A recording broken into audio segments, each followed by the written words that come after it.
Bismillahirrahmanirrahim. Assalamualaikum warahmatullahi wabarakatuh. Pada kesempatan ini kita akan belajar bagaimana menyintesis tulisan yang kita baca, lalu kita jadikan eh, sintesis kajian pustaka misalnya. Nah, kajian pustaka itu atau tinjauan pustaka itu sebaiknya seperti apa sih gitu ya. Nah, kita akan membahas itu bagaimana menyintesis dan kemudian bagaimana sih sebenarnya bentuk kajian pustaka. Nah, ada contoh artikel yang bisa Anda gunakan sebagai rujukan. Artikel ini, artikel yang kalau Anda cari, ini artikel yang sudah masuk ke jurnal Scopus, dan saya lupa yang berapa. Tapi paling tidak kita lihat dulu bentuk sintesis itu seperti apa sih gitu ya. Nah, di dalam penelitian yang artikel jurnal atau indeks Scopus, biasanya yang diminta itu adalah artikel-artikel yang kita yang ketika dibaca itu mengandung banyak sintesisnya. Jadi sintesis dari banyak bacaan, bukan dari satu bacaan kemudian dijabarkan, tidak, tapi mungkin satu pernyataan tapi ternyata ditulis oleh orang yang sama. Seperti ini contohnya ya. In teaching and learning, textbook hold crucial role as they provide learning processes beneficial and useful and for the learners, especially in teaching English as foreign language. Nah, pernyataan ini secara tidak langsung, ya, secara dalam kutipan tidak langsung, dituliskan oleh, uh, diambil dari buku ini ya. Saya tidak bisa memilikannya, kami sulit. Ini juga sulit. Rajij. Ada dua ya. Jadi ini adalah sintesis. Sintesisnya ada ini. Ini sintesisnya. Ya, textbook memegang peranan krusial ya untuk menyediakan sumber pembelajaran yang beneficial dan berguna untuk para pembelajar, terutama dalam pembelajaran bahasa Inggris sebagai bahasa asing. Nah, ini juga contoh yang kedua. Ini adalah sintesisnya, tersintesis. Ini contohnya, has been conducted and focusing on cultural aspects. Jadi misalnya beberapa studi dalam textbook, dalam kasus ini Indonesian EFL textbooks telah dituliskan, telah di conducted and focusing on cultural aspects. Jadi sudah ada dibahas oleh artikel-artikel ini ya. Satu, dua, tiga. Evaluation of the task. Nah, ini ada satu. Dan values. Nah, di sini kan satu kalimat ini bisa mengandung beberapa kutipan. Nah, ini yang dimaksud sintesis juga. Jadi sintesis yang pertama adalah jika jika ada satu kalimat, tetapi ternyata kalimat ini berasal dari lebih dari satu penulis. Jadi kalimatnya ternyata sama, bukan kalimatnya sama, maksudnya informasinya sama, ya sudah dijadikan satu saja. Yang kedua, jika bentuknya seperti ini, dari satu frasa itu ternyata dari kalimat yang dari sumber yang sama. Karena ini merupakan rangkuman. Kalau ini merupakan abstraksi ya, abstraksi. Kalau ini rangkumannya. Ya beda ya rangkuman dan abstraksi ya. Kalau rangkuman itu berarti kan ini kan sudah ditulis several studies ya kan. Dan ini kalau ini tidak, kalau ini merupakan eh, dua penulis tapi ternyata mereka membahas yang sama. Kalau ini merupakan rangkumannya. Ini contohnya ya. Dan ini adalah contoh dari mensintesis. Di sini artikel ini di formatnya tidak memerlukan yang dinamakan eh, current studies atau kajian pustaka. Tidak perlu ya. Fokusnya memang langsung seperti ini. Nah, mari kita perhatikan contoh yang berikutnya.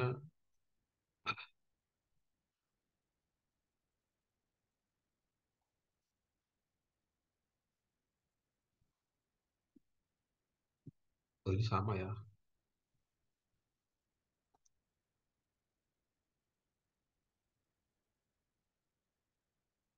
Sama. Tutup dulu biar tidak ribet.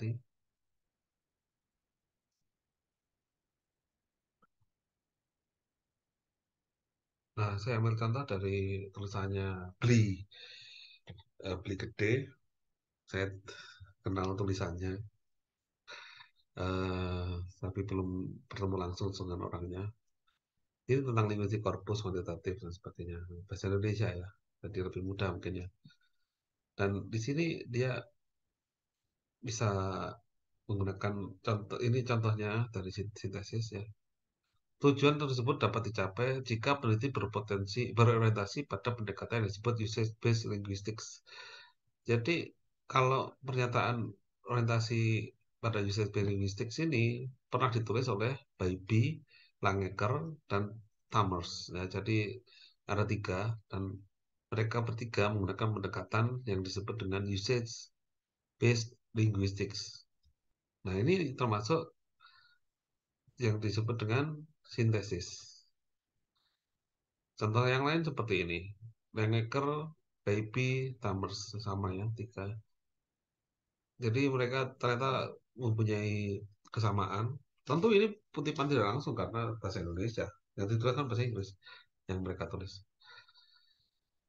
Lalu kita perhatikan contoh yang lain, bagaimana sintesis itu berlangsung ya. Jadi seperti ini. Linguistic corpus dalam beberapa tahun terakhir, linguist corpus telah mencoba mengembangkan teknik kuantitatif untuk menggunakan pola kolokasi yang signifikan seperti analisis kolostruksional. Kolostruksional.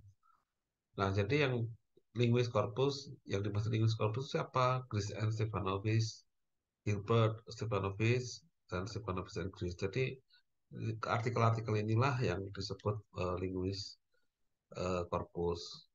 Satu, dua, tiga, nah, tahunnya beda ya, empat, nah, lima. Dan ini yang disebut sintesis. Jadi kalau tinjauan pustakanya itu terlalu panjang, itu juga nggak enak kan. Kelihatannya terlalu panjang tinjauan pustaka ya untuk apa? Harusnya yang lebih jelas. Nah, di sini kita ambil lihat contoh bagaimana mengkaji pustaka. Ya, jadi kajian pustaka atau tinjauan pustaka. Kalau kajian itu berarti kan mengkaji pustakanya ya. Kalau meninjau berarti melihat. Nah, tapi intinya sama, mirip-mirip lah.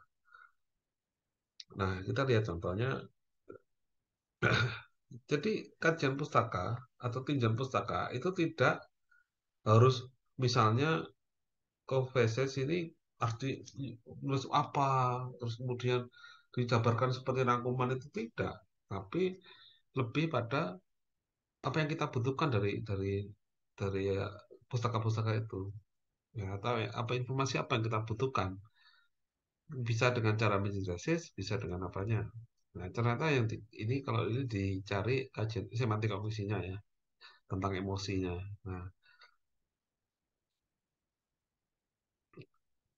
Nah, ini contohnya seperti ini.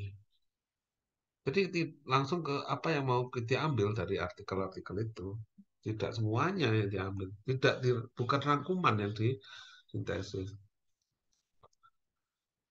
Ini tinjauan pustaka terhadap analisis konstruksional misalnya ini ya.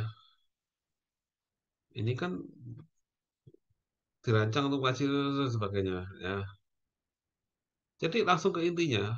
Bukan berarti terus Stefanovic menulis artikel tentang enggak ya. Bukan rangkuman, sekali lagi bukan rangkuman. Tetapi informasi apa yang kita butuhkan terus kita ambil. Kalau banyak ya nggak apa-apa. Ya banyak saja. Ya. Contoh yang kedua. Kemudian contoh berikutnya adalah ini. Ini juga, ini malah Q1 ya. Eh, artinya Scopus tapi yang paling tinggi. Nah, misalnya ini ya. Lexical bundles are the combination of three, four, and more words that are repeatedly used in discourse based on the genre or register. Nah, yang menulis tentang lexical bundle adalah kombinasi dari 3, 4, atau lebih ya kata-kata yang digunakan secara eh, berulang-ulang dalam wacana ya berdasarkan genre atau register. Itu ditulis oleh Cortez ya, Highland ya, dan ada dua yang nulis ya, Cortez dan Highland. Jadi ini adalah sintesis. Nah, kajian pustakanya Introduction langsung ke teoretis karena ini penelitian teoretis ya, bukan penelitian praktis ya. Karena penelitian praktis. Walaupun pada penerapannya apa namanya menggunakan penelitian yang korpus. Korpus itu penelitian lapangan, tapi lapangannya itu di dalam mesin apa data. Nah, contoh lain seperti ini. Lexical bundle compared with other formulaic language concepts are the most widely studied because these word sequences are frequent and measurable. Nah, jadi seperti ini ya bentuknya ya. Tidak tidak terus ini meneliti apa ini enggak itu terlalu cupu ya. Nah, ini contoh yang lain. In academic context, lexical bundles are pervasive because they are used at high frequency. Highland dua kali nulis tentang ini, Highland, Highland dan Jiang itu satu kali. Jadi ini informasinya yang diambil, bukan kalimatnya, tapi informasinya yang diambil uh, dari Highland yang yang pertama dan kedua, kemudian Highland dan Jiang dan 2013. Jadi ada 3 artikel yang membahas tentang ini. Dan sekali lagi ini adalah kutipan tidak langsung. Jadi syaratnya sintesis adalah pasti kutipannya tidak langsung. Yang diambil itu informasinya.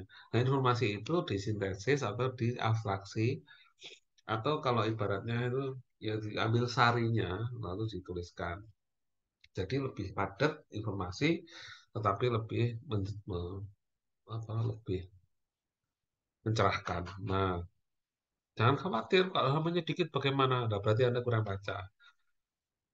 Ini contoh yang sangat baik.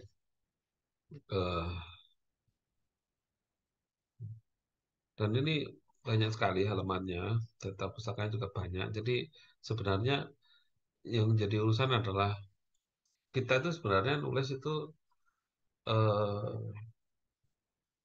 berdasarkan tulisan orang atau berdasarkan apa dari banyak bacaan. Yang baik kan dari banyak bacaan kemudian kita tuliskan, ya.